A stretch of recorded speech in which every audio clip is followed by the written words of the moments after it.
I think it's one of my most important books I have ever written.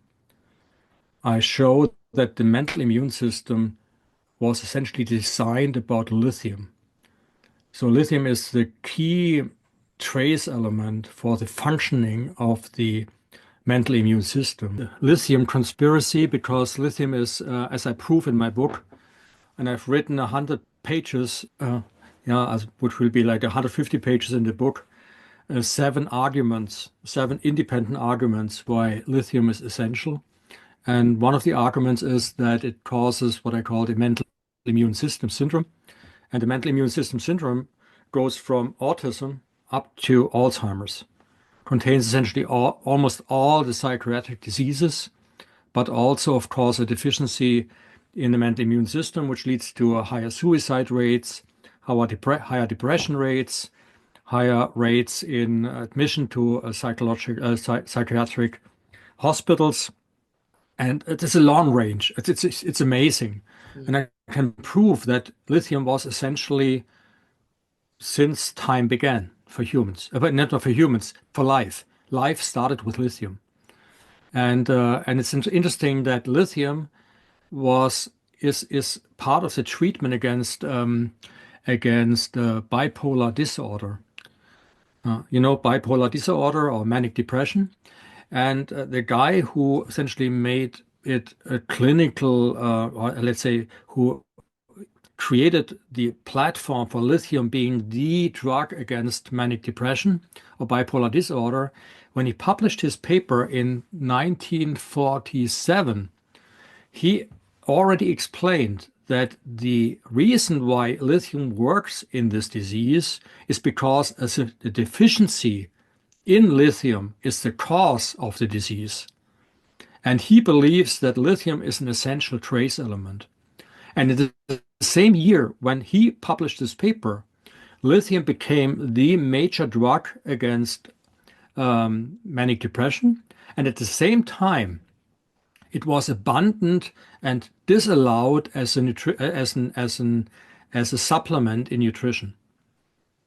So it's not allowed in Germany, in France, nowhere except for the United States. It's not allowed to supplement, to put lithium in a supplement. And even though it was shown that it's detrimental for our mental immune system, or maybe just because, that's a big question. But what I will prove is I would say there's nothing left out. 100% proof that it's essential. And with this proof, I already have an invitation to go to Brussels, to the European Parliament, to talk about it. So I have people who work in the Parliament, who have been elected to the Parliament, and they promised me to invite me specifically to give a talk about lithium's essentiality. Because in Europe, it's the EU Commission who actually tells us what human believes is natural for us and what's not. So it's ridiculous. And this book will be the final proof about the essentiality of lithium. Currently, there are 8 trace elements which are regarded as essential, and this will be number 9. So it's a fundamental book. And I gave a talk in front of the foreign minister of Switzerland. You might know that. And in this talk, there were like 1,500 people in front of me, and they came from about 100 different countries in the world, nations, representing NGOs and governments. And I gave a speech, what the brain needs to think peace. And one of the fundamental pieces, what the brain needs, is lithium.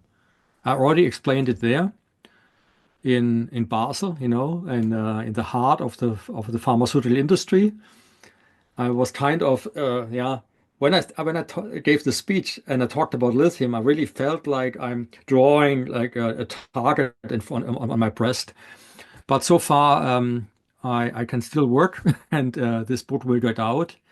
I already have a contract in place with the United States. It will be published in English as well. They're actually publishing 2 books from me right now. So in January in America, or in English, there will be the book about the algae oil revolution, which I wrote in, I think it was 2016. Yeah, I published it. It became a bestseller here in Germany, and now it's published in English. Mhm. And then 2 or 3 months later, they will publish the exhausted brain, which is the predecessor to the indoctrinated brain. And then once I finish this book, I will work on a trilogy. I don't know how to pronounce it, but from the exhausted brain to indoctrinated brain, I will write a book about the liberated brain. Ah, It will be the final one. great. Anyway, but this is ongoing right now, and the problem is I have to finish the book by end of February, and I've given so many speeches and talks and interviews that I was slower in writing than I thought, and also because I discovered so many interesting things the last few months that every time when I think I have finished a chapter, I find something new and have to open it up again. Mm. Um, just to give you a brief example, it's so exciting. So, for example, people who oppose the idea that lithium is essential tell us, well, you can eat a little bit of lithium, can eat a lot of lithium, it doesn't make a difference. So it's not regulated in our body. And if it's not regulated in our body, then of course it can't be essential. Because if it really has an essential function, why wouldn't it make a difference if you have a 1 microgram in your blood or 50 microgram in your blood per liter? So I mean, 1 to 50 is a huge difference. And if it's really regulating, but the point is, it's regulating what in the blood. It doesn't matter. It's important what's in the cells because it regulates key functions in the cell. Mm. For example, it regulates an enzyme which is called a signal transducer, which is called GSK3. And GSK3 is key in the transduction of, for example, the DAMs and the PAMs and the production of pro-inflammatory cytokines. It's regulated by GSK3. And if you block GSK3 naturally with lithium, you actually have a very good effect on Alzheimer's and all kinds of mental diseases. But the lack of lithium means you have a constantly active GSK3, and that damages your brain. So the damage of your brain essentially is based on the lack of lithium. But now coming back to the question, is it regulated or not? So they just claim it's not regulated. And so I checked the literature, and what I found was astounding. So first of all, even though if you have animals deprived of lithium, then the fertility goes down dramatically. So if you go down to 0 lithium, essentially animals wouldn't be able to live. So it's absolutely necessary for life. Evolution without lithium is impossible. Okay, that's the first point. But the second point is, even though if these animals are deprived of lithium, not completely, it's not possible because lithium is everywhere, but they have reduced it by a factor of 20 to 30. But if you reduce the diet of the animals, rats and goats, by a factor of 30, then they get only 1/30th of the lithium compared to the control animals.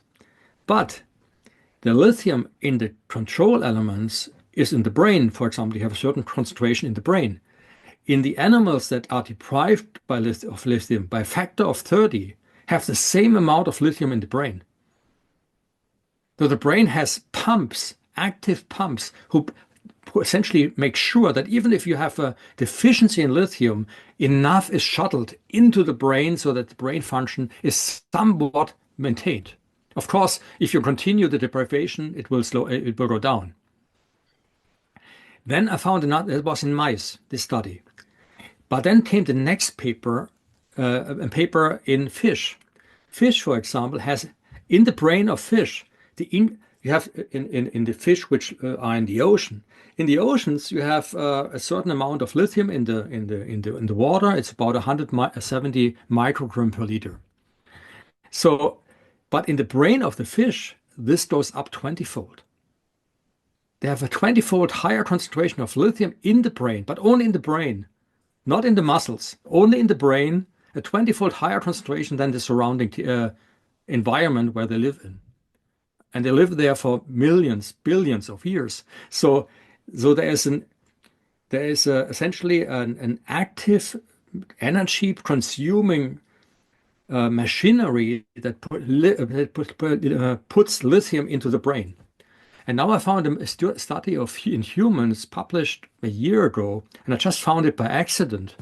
And they actually show in living humans, they have a magnetic resonance tomography technology that specifically recognizes lithium. And they can show where in the brain lithium is stored. And it's the hippocampus. And they did the same study in mice. And mice have 4 centers where active neurogenesis happens. And it's a 10-fold increase in the areas of adult hippocampal neurogenesis or adult neurogenesis in the brain of mice, where lithium is increased 10-fold against the surrounding tissue. And in humans, now it becomes really exciting. That's what I was writing this morning. We have 2 hippocampus, but they are not identical. They have different functions. The right one in our brains are more for orientation. The left one is what is really our autobiographical memory content. That's the one who has all the abilities which I summarize at the mental immune system. So the left hippocampus is the mental immune system. The right one is a standard function that all animals have. Do you know which hippocampus sucks up the lithium? It's the left one. And if the left one is deprived of lithium, then it will shrink. And all major diseases, schizophrenia, bipolar disorder, post-traumatic stress syndrome, depression, all are characterized by a shrinkage of the left hippocampus. It's so exciting. I mean, everything falls together, everything comes together. And I'm the first one who puts everything together and prove that lithium is important for the functioning of the mental immune system. And this is supported by epidemiological studies, hundreds. It's supported by the scientific evidence from animals and humans, and by the functioning of the lithium on its targets. And these targets, like GSK3, are the major targets of the pharma industry. Pharma industry would literally kill to have a substance that is as effective as lithium on GSK3, and they couldn't find one until now. And the point is that lithium not only interacts with GSK3, there are several such targets. I call them the lithium, the kind of the genome of lithium targets. I call it the lithium. It's a term I generated for the book, like the mental immune deficiency syndrome. And the lithium and the mental immune deficiency syndrome are together. They essentially are connected. And I can show with all the function of the lithium why it's causing the mental immune deficiency syndrome, and why lithium essentially is the natural balance that we need in our brain. And can show it from fish up to all kinds of animals and to humans. It's really exciting. So one of my proofs, I have 7 proofs. One proof is evolutionary, and the last proof is the question: is there a time in human evolution? I mean, the evolution not only human as humans, but humans as Homo sapiens, humans able to execute or have a functioning mental immune system. When in human evolution did it occur? And was there a constant presence of lithium? And the answer is yes. I can show where and when, at what time in human evolution the mental immune system evolved, why it evolved, and that lithium was a staple food. The staple food being fish and mussels. Mussels and fish accumulate lithium, as I already explained for fish. The accumulation there, a higher concentration than in the ocean, which already has a higher concentration than sweet water. So sweet water, fresh water, has 100-fold lower lithium concentration than than ocean water. Mm. It's the same problem like with iodine. See, people have iodine deficiency almost all over the world. The reason why you and I don't have an iodine insufficiency is because most likely I eat salt that is ionized. And what I'm asking for is that we lithionize salt. That is would be my proposal. Okay. But I also work with people who are in the agricultural business. There are plants who actually take up more lithium. In the Jordan Valley, for example, there is so much lithium in the ocean, in the ground, because it's volcanic. You see, in geological ages, you have to think about when you go in an area where there is no volcanic activity, then usually the ground is very old. It's like maybe hundreds of millions of years old.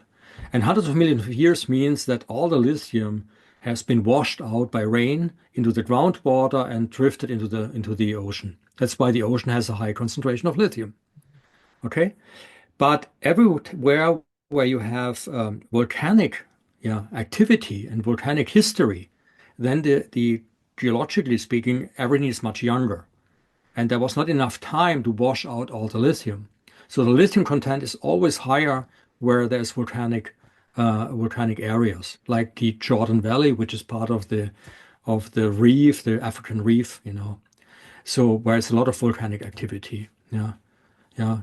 For example, Kilimanjaro, the mountain is a volcano. It's essentially exactly there where humans are actually derived from, this area around Tanzania.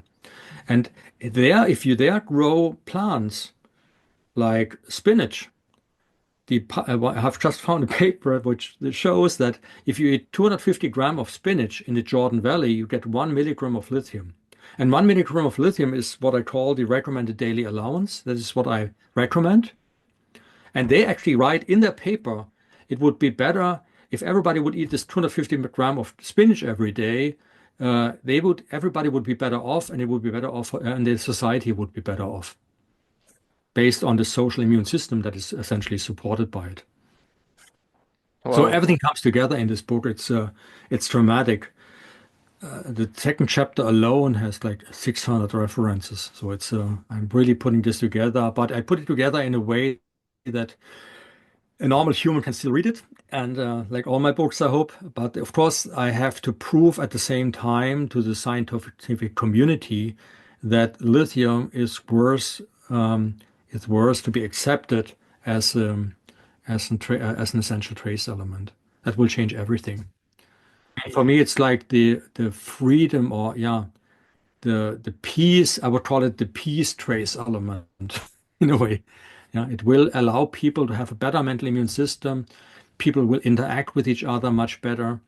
Just to give you an example, my son, I have 3 kids, my oldest son, and I didn't know that. He said every morning when he woke up, he's over 30 years now. So his whole life, he's very intelligent, highly intelligent. So if you read my book, the Indoctrinated Brain, the first, you have this, I essentially, what is called, I have a little saying in the beginning. This book is for Buddy. Yes. Buddy is my son. Okay. Yeah, it's his code word. Okay. Because we lived in the United States, and his name is Sebastian, and everybody abbreviated Sebastian to Buddy. And so that's why, but we don't call him Buddy here. Anyway, he was the one who was more aware of what's going on in 2020 and 21 than I was. He was the one who actually gave me the clues. So he was much more understanding that there's something really going on that is wrong with society than half a year or so before I became aware of it. Or I would have to say I got aware of it because he told me. And but he has a problem in having jobs and working. I mean, he's a very nice person. Everybody loves him, but he has a problem that he told me that he always has a certain fear when he wakes up in the morning. He can't put a name on it, but he feels anxious in the morning. So every time he goes to work, he feels a lot of anxiety. And last year in summer, he and his girlfriend she was pregnant, and we were waiting for our first grandchild. But she died when he was just 28 weeks old. So it was really sad. And I really feared my son will not get around this.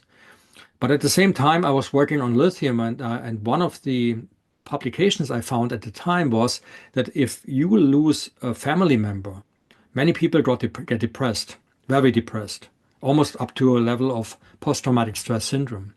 And it was shown in clinical tests that a small amount of lithium can prevent that.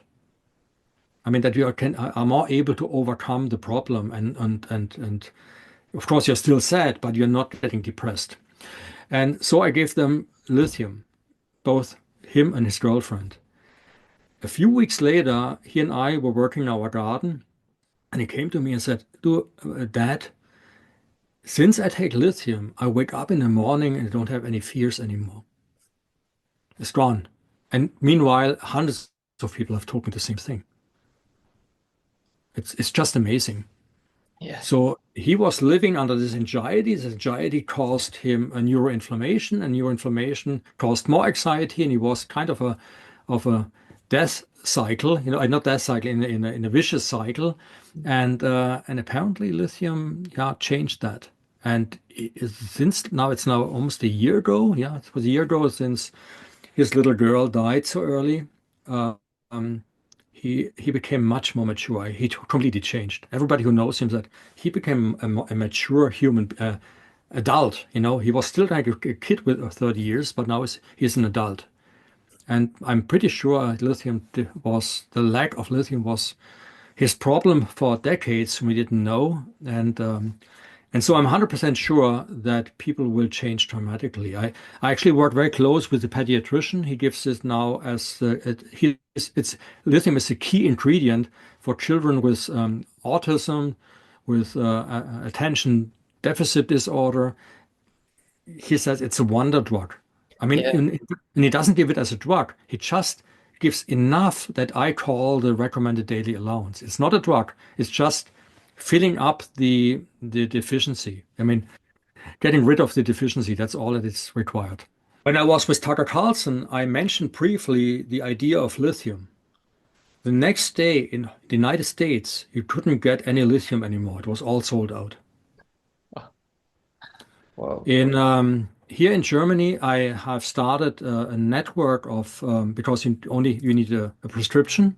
So I have now over 700 doctors who actually prescribe lithium, essential dose lithium, and I have over 60 pharmacies who actually have signed up on my website to produce lithium on demand. Wow. So I mean, I'm not making any money with it. It's really stupid. They make millions. There's one person, a company, who produces 95% of lithium for medical use in Europe, 95% of the whole production. And he told me that the lithium orotate, that's the salt that I'm recommending, that lithium orotate up to a half a year ago, he said, I produced like 50 kilogram for whole Europe, 50 kilogram per year for whole Europe. Now he's producing tons of it, tons. And he wanted to find out why, and then he found me. I've changed the market completely. And the reason I went out is because I wanted to get many people into a state of more mental, acuity, of being more understanding. And I couldn't wait until the book was out. I mean, I couldn't wait because the world is changing dramatically, and the quicker people start using lithium to enhance their brain, not only to enhance, to bring the brain up to a level where it should be, where it isn't because they're lacking lithium, then the higher the chances that we actually overcome the problems. Mm. Yeah, I'm working on lithium for over 10 years now. I've published a paper in 2016 peer-reviewed review article about, it's called the Unified Theory of Alzheimer's disease, and I have a half a page in this review article only about the benefits of essential lithium. So it's almost 10 years now that I recommend lithium, but again, it's the coronavirus pandemic that actually allowed me to get more people listening to me. It's really amazing. Yeah, we'll see. We'll see what's happening. But I just want to give you a heads up. This is the next big book which is coming.